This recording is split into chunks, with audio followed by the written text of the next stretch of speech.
Olá pessoal, tudo bem com vocês? Eu gostaria de abrir o vídeo de hoje mostrando a participação da economista Helena Landau no programa da Júlia do Ailib, onde ela dispara contra o Congresso, o Judiciário e principalmente contra o desgoverno do corrupto, contrariando a fala do Otávio, que disse que os ricos não querem pagar mais impostos e citando a taxação das blusinhas, que afetou a parcela mais pobre da população.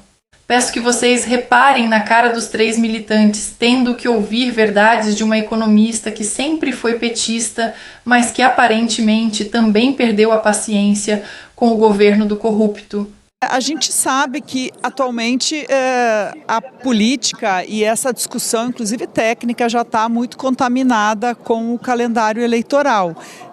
Sempre se aconselha, e muitos governos fazem o chamado ajuste mais duro no início, no seu primeiro, segundo ano de governo, e vai começando a colher os louros disso, uma situação fiscal e econômica como um todo melhor na segunda metade, até para tentar a reeleição, eleger sucessor.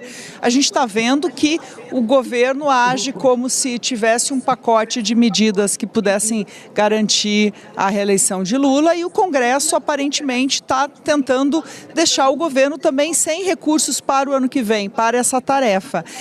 O que eu queria perguntar para você é, só 2027 mesmo isso vai ser um problema?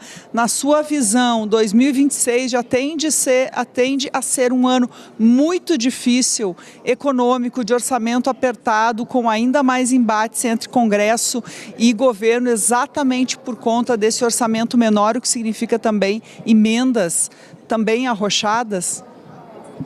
Você fez um ponto muito interessante, porque o Lula começou ao contrário.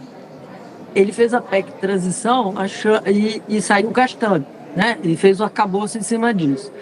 E o Congresso, e ele achou que estava com o Congresso aliado. O Congresso quer gastar. Se aumenta 2% do orçamento do PIB em PEC de transição, ele pega metade. Estava todo mundo no mesmo barco de onde gastar. Sem dúvida já vai ter reflexo ano que vem. Já está tendo. O Banco Central está remando contra a maré de um governo que não quer cortar. O Congresso Nacional percebeu que a maré mudou. Então o Congresso está se preparando para as eleições.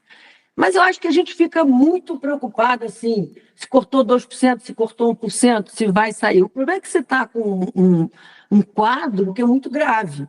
Porque você tem um grupo de gastos gerais, não é só o governo, não é só o executivo. Eu não estou querendo eximir o executivo da responsabilidade. Mas você tem o Congresso criando parlamentares, você tem o Congresso preocupado com sua aposentadoria e salário. Você tem um judiciário completamente alheio a essa questão de gastos, né? Você vê os tribunais, os salários, os penduricários e tal. E o executivo que filosoficamente não acredita em corte de gastos. Aí você diz assim, não, eu preciso aumentar. Aí o Lula entra no embate, como o Otávio falou antes, na outra matéria, de radicalização. Esse que é o ano de 27, né? A radicalização à esquerda. E ele acha que imposto é só o rico que não quer pagar. Mas se você é a reação do PIX e a reação da taxa das blusinhas, não é o rico que não quer pagar imposto. A sociedade está cansada de ver os gastos crescerem e não ter benefício nenhum para ela. Então, acho que o problema de 2027 vai ser não só a economia que não vai bem, mas a percepção da sociedade que ninguém olha para mim. Assim, quem é que vai cuidar do meu orçamento, da minha vida, do meu desejo de empreender, quem vai olhar para isso também? E não é populismo, a agenda do populismo é velha. Acho que o que está faltando, inclusive, é achar quem vai entrar nessa discussão da agenda do populismo, né? Sair do populismo e ver o que a sociedade precisa. E eu volto a insistir, a gente tem que melhorar a governança dos gastos públicos. Não é só dizer vou cortar 3%. Então você diz assim, vou fazer um corte linear em gasto tributário. Não é exatamente o que a gente gostaria. Eu preferia um corte muito maior na Zona Franca de Manaus. Não podendo cortar a Zona Franca de Manaus, vão mudar o perfil da Zona Franca de Manaus. Vão fazer pelo menos que esses 30 bilhões por ano revertam na Amazônia, revertam na melhoria dos indicadores na Amazônia para combater o crime organizado. E não fiquem nas indústrias que não geram benefício local. Então, Ana, eu acho que a situação é muito mais complicada do que um quadro fiscal, até a Júlia estava tentando falar os percentuais de dívida, Não me importa muito detalhes no percentual. Às vezes o PIB cresce pouquinho, a relação cai. A tendência é muito grave. E tão grave com a tendência, a sensação que ninguém está fazendo nada. Aí coloca a culpa no Banco Central, porque os juros são parte, né, desta dívida que cresce. Então, essa paralisia institucional, para mim, é muito grave. Outro que também parece ter pulado do barco é o comentarista Gerson Camarote, que criticou duramente a forma como Lula já iniciou sua campanha eleitoral com o costumeiro populismo de sempre, mostrando placa de taxação dos super ricos para fazer média com seu eleitorado. Ele também relatou que nos últimos dias está acontecendo um ataque coordenado ao atual presidente da Câmara, Hugo Motta. O que eu estou vendo é clima de palanque eleitoral. Isso é muito ruim. Não dá para você debater economia, debater justiça tributária, justiça social, que o governo está colocando o tema, em tom de palanque, em tom de intimidação, em tom de divisão. O que está se colocando é já em plena campanha eleitoral, mas com mais de um ano de antecedência. E dessa forma, isso aprofunda uma divisão no país, um movimento de completa divisão. O governo tem que conduzir o debate que ele quer fazer, e é um debate justo fazer, mas não desta forma que está sendo colocado. Hoje o presidente Lula, ele foi num tom muito firme, muito contundente, na entrevista que ele deu à TV Bahia logo cedo, dizendo cada macaco no seu galho. E aí cobrando diretamente do Hugo Motta. Depois ele aparece num evento popular do 2 de julho, na Bahia, e com a placa de campanha eleitoral, né? Taxação dos super ricos. Não é dessa forma que um presidente da República, com responsabilidade com o país, vai conduzir um debate em tom de palanque. Então, é da pior forma que está acontecendo. Aí você tem, ao mesmo tempo, ataques nas redes sociais ao presidente da Câmara, Hugo Motta. Você tem, e aí num tom que a gente viu, e é apócrifo, não tem um partido carimbando, mas vídeos com inteligência artificial colocando Hugo Motta como Hugo nem se importa. Isso causou, Aline, uma contrariedade enorme nesse grupo mais próximo do Hugo Motta, a tal ponto que isso chega ao Palácio do Planalto. E a ministra Gleice Hoffmann, que comanda a articulação política do Planalto, e o líder do governo, o deputado Zé Guimarães, soltam notas condenando esses ataques pessoais. Porque aí você vai para um caminho da antipolítica.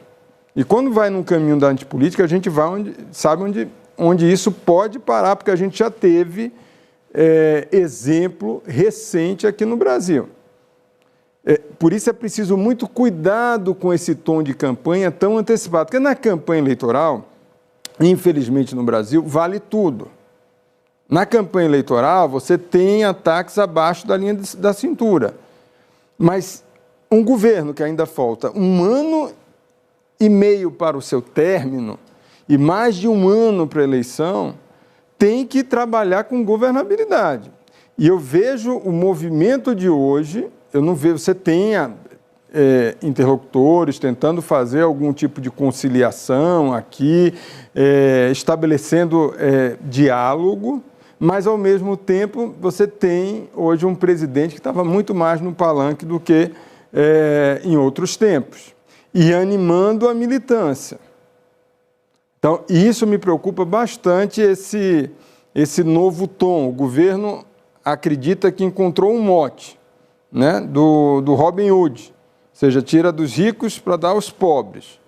Então, acha que isso daí vai contaminar, vai tirar o Lula das cordas, mas a que preço isso está sendo feito? É esse meu questionamento. Agora, para finalizar, cenas lamentáveis da militância petista, em especial de membros do MST, que invadiram o prédio do Itaú na Faria Lima para fazer baderna e protestar contra os donos do banco, que, segundo eles, pagam menos impostos do que deveriam.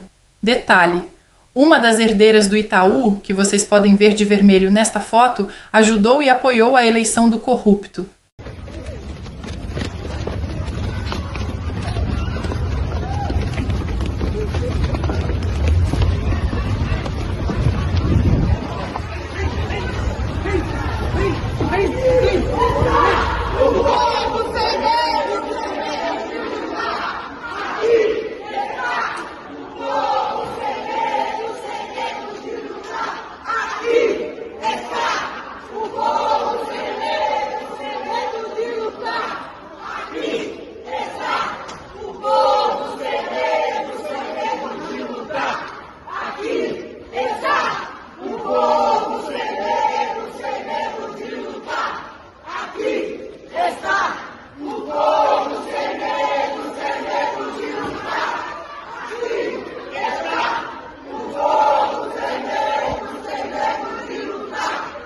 A todos que chegaram até aqui, muito obrigada pela confiança. Eu queria comentar sobre o invasor de propriedades Guilherme Boulos, que fez essa postagem apoiando a invasão ao prédio do Itaú. Vejam que é o mesmo discurso do Lula, de alimentar a guerra de classes. Ele ainda espalha a fake news de que o prédio custou 1,5 bilhão para ser construído.